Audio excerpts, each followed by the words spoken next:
Nasa kustodiya na ng Quezon City Police District o QCPD ang 4 na mga sospek sa pagkamatay ni Aldrin Lery Chua Bravante dahil sa hazing.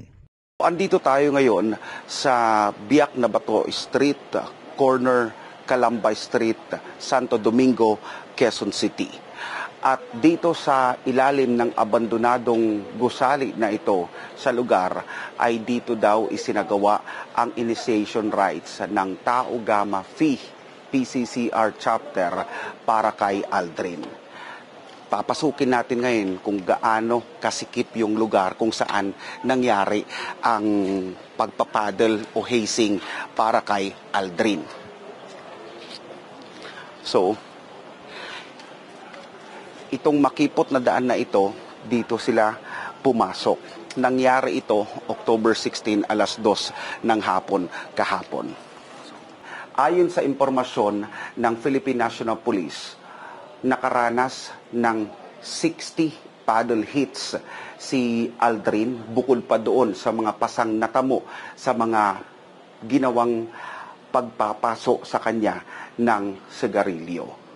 At makikita din natin sa ating paligid na mayroon ding mga logo ng kilalang fraternity group na sinasabing nasa likod ng initiation. Kinilala ang mga sospek na sina Justin Cantillo Artates, 20 anyos, third year criminology student, Kyle Michael Cordeta de Castro, 21 anyos.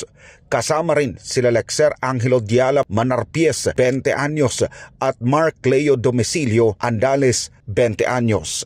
Base sa pag-ikot ng ating mga investigador at pagtatanong-tanong, nagbibigay naman sila ng information paunti-unti. But very skillful ang ating mga investigador and naniniwala ako mabubuo natin yung circumstances ng pangyayaring ito at makakapag-file tayo ng kaso. Bukod sa 4, may 8 pang mga pangalan ang sinasabing sangkot rin sa initiation rites sa nasabing estudyante. Sa ngayon, meron na tayong 4 na fully identified suspects.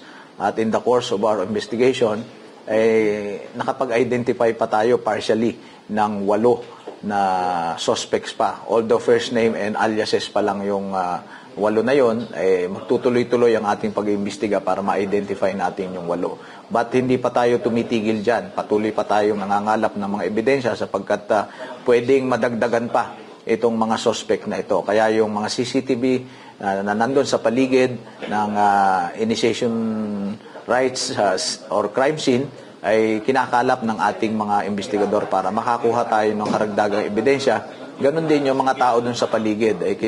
Nagtatanong-tanong tayo at kumukuha tayo ng mga statement na pwedeng magamit natin para ma-identify pa yung ibang mga kasali dito sa initiation rites na ito. Tiniyak naman ng PNP ang karampatang parusa laban sa mga sospek. Isa anya sa mga kaharapin ng mga sospek ang parusang reklusyon perpetua upang habang buhay na pagkakakulong. Ang mga sospek ay sasampahan natin ng paglabag sa Republic Act 11053 or Anti-Hazing Law of 2018 na may parusang reklusyon perpetua at 3 milyong piso na penalty. Mula sa nasabing insidente, muling nagpaalala ang PNP sa mga magulang na bantayan ang kilos ng kanilang mga anak, lalo na sa mga organisasyon o grupo na sinasalihan ng mga ito upang hindi mauwi sa kagaya nitong karumal-dumal na pangyayari. Ang QCPD po ay katuwang ng ating mga kababayan, lalong-lalo na yung mga magulang.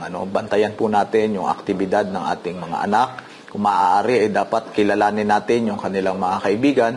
At from time to time, dapat nakikipag-ugnayan tayo sa ating mga barangay officials at maging sa kapulisan kung meron kayong mapansin na yung anak nyo ay maaring sumasali na sa mga ganyang grupo.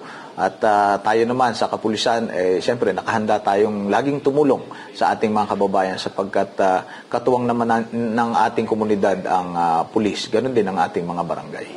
Para sa Diyos at sa Pilipinas kung mahal, nag-uulat Paul Montibon, SMNI News.